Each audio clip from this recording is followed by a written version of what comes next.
makikita niyo talaga ano ba ang ipinaglalaban ng Pangulo dito. Tapos ang daming mga Pilipino, miyembro ng troll, bayaran, kumakapaminta sa Pangulo, parang ang Pangulo ang hindi nagtatrabaho at yung kanilang iniidolo as if yun na nagtatrabaho. Diba? Dahil lang sa pera. Dahil lang sa pera. Maninira at maninira. Sa totoo lang mga kasi at the time na ako'y napasok dyan, ako naiyak na tuloy ako, ano ba yan?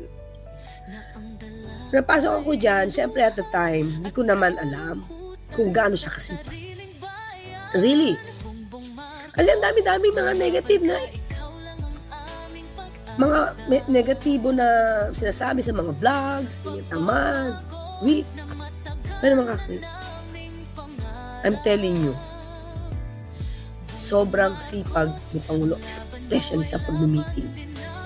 At hindi yan umuupo sa isang meeting na hindi niya alam ang pag-uusap. He knows what he's saying. He knows what he's saying.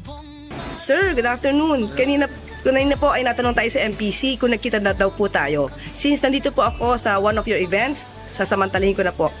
Kamusta na po kayo, sir? How are you feeling today? I'm fine. I'm feeling very different from the way I was feeling before.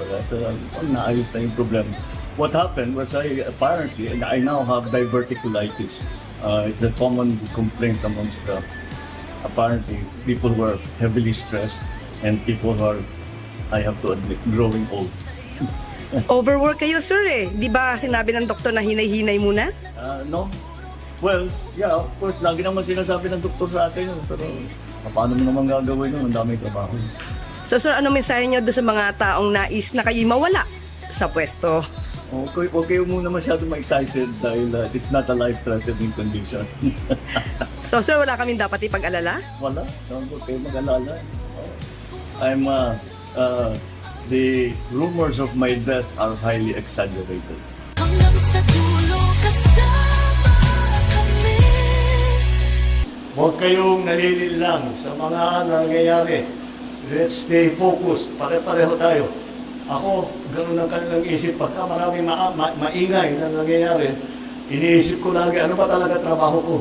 Trabaho ko ba yung makipag-away dyan? Trabaho ko ba makapag-debate dyan sa mga walang kwentang bagay? Hindi. Ang trabaho ko, pagandahin ang Pilipinas.